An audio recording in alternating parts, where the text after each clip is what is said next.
Welcome to episode 34 of... 34, part 1. I just got confused because it started looking that way, but yes, I didn't say part 1. So. Okay.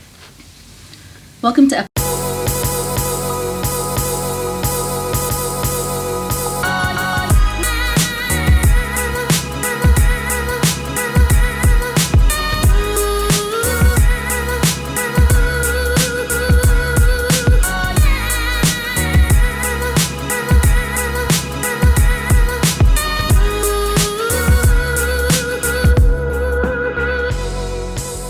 Welcome to episode 34, part 1 of Kenya's premier sports video podcast, the Three Quarters podcast. Now, the road to Japan draws closer as each day goes by, and the Kenya Simbas are currently engaged in the preliminary stages of the World Cup qualifiers. Join us in supporting them. Jump onto the hashtag Road to Japan. As we know, they are the superstars of rugby in Kenya. I'm Demima Duffield. This is Ngashi, official noisemaker. Jiringus Kenyana. Now we'll go into the last game that the Simbas had, which was last weekend against Zimbabwe in Bulawayo, and they won that game 41-22.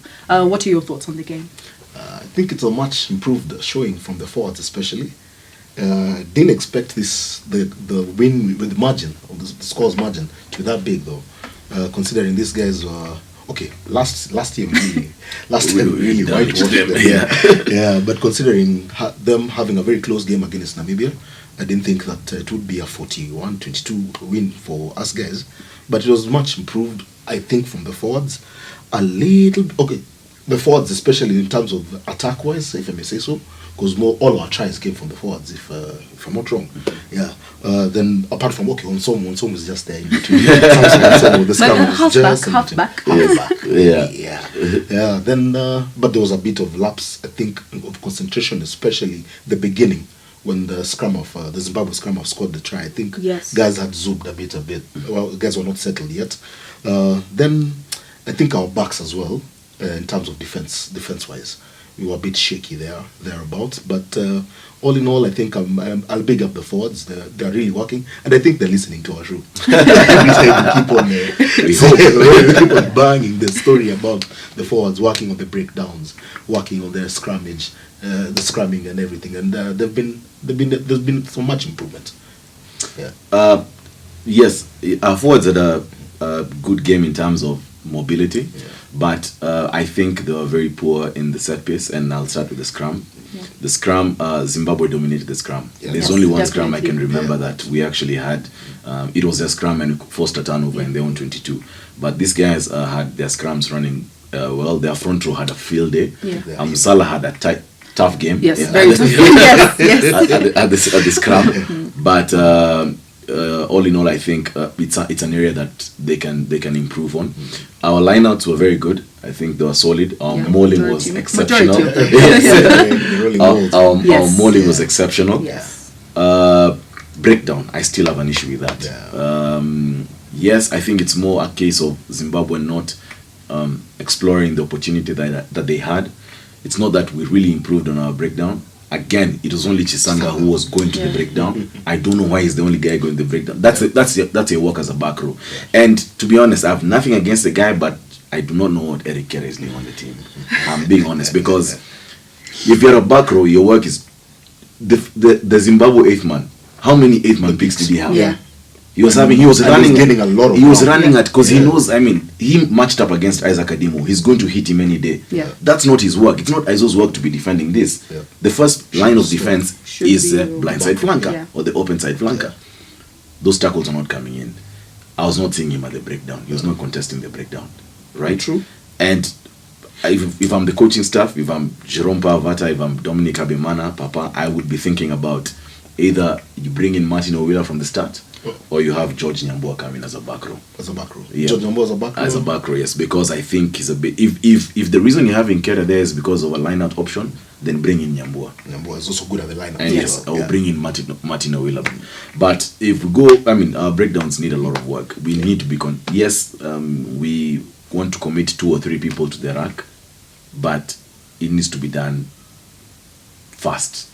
And facilitate our ball as well, our quick ball. Our quick ball, yes, we need to be doing it fast. So, but it was as Jerome Pavata said after the game, it wasn't the best what did he say? It wasn't flashy rugby, but it was winning rugby. Yeah. Which at the end of the day, it was good. I liked the mental. There's something Gus had talked about last week about the mental framework of the team, and they needed to be with it, and I think they had it. Yeah.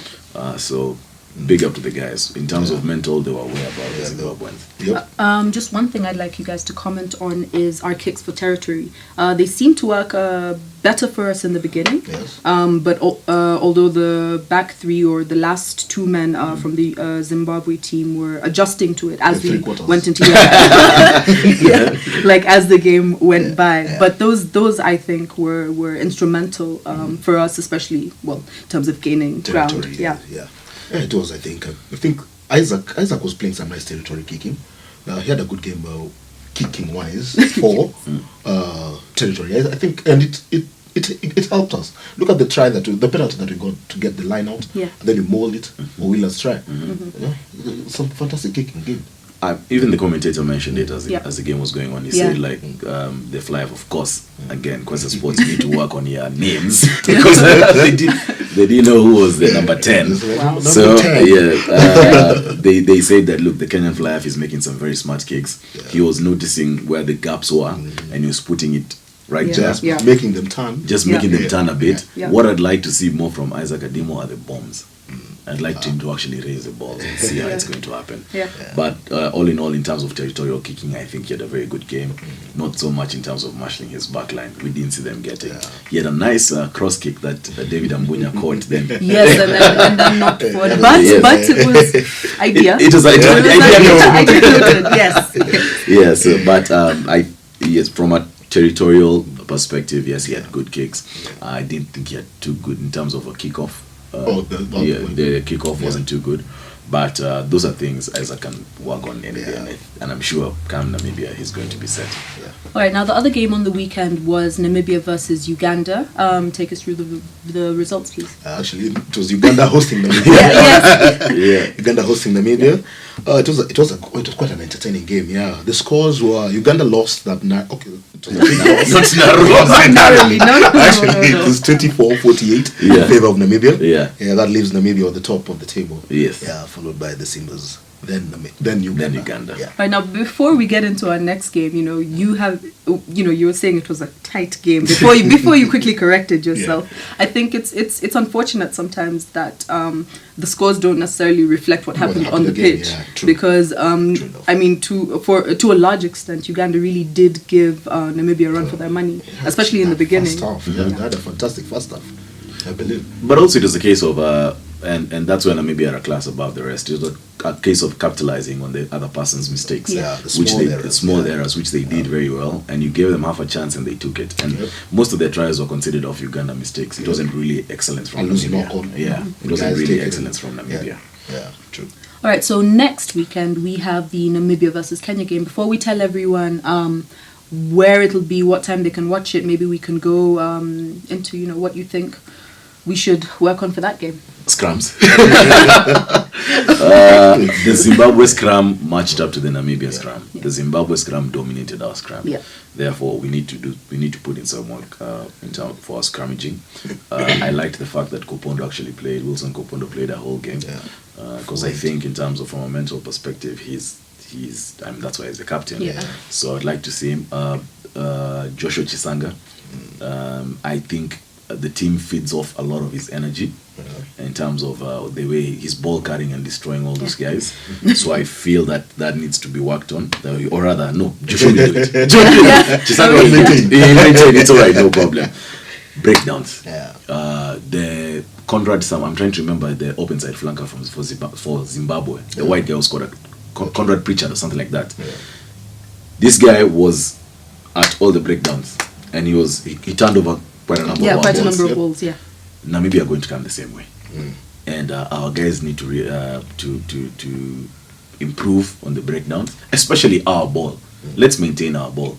Their ball, we can contest one or two, but let's maintain our ball. Secure ours. Yes, let's secure our racks. I think I'll agree with you, Nash, on the aspects that you've mentioned, and this to add on to it, maybe our defense should be really on point. When we come to face Namibia, these guys can also run the ball. They have quick wingers. They're quite fast. So we really need to work on our defense, especially in the backs. The forwards as well. Yeah, and lapse of concentration. Yeah, those small errors. Yeah, we shouldn't. We should have our minds, and we should prepare our minds. I think we should be set and prepared for the game, mentally, especially.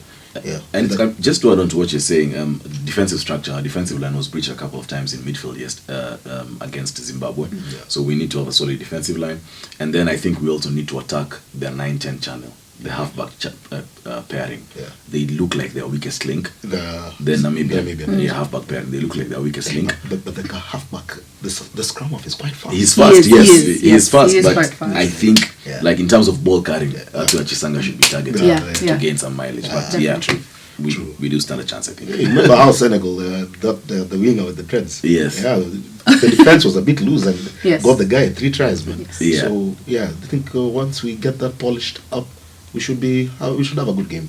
Should have a good outing in Namibia, in Windhoek. Yeah. All right, so like we said, the next Kenya Simbas game is against Namibia. All of you can watch it on Kwesi Sports. It's free to air. You have no reason not to watch it. If you don't have a TV, you can stream it live on Facebook. No, I mean, it happens. So, yes, you can stream it live on Kwesi ESPN on Facebook. Game will be on at 5 p.m. That's Nairobi time. So, wherever you are, just tune into Nairobi time. Now, we'd like to thank all our fans and followers for taking their time to watch our episodes. We really appreciate your support, and you can also find us on Instagram. Follow us on Instagram, like our page on Facebook, and subscribe to our YouTube channel. I'm Denima Duffield. This is Ngashi, official noisemaker. Jeringus Kenyana. Stay tuned for part 2.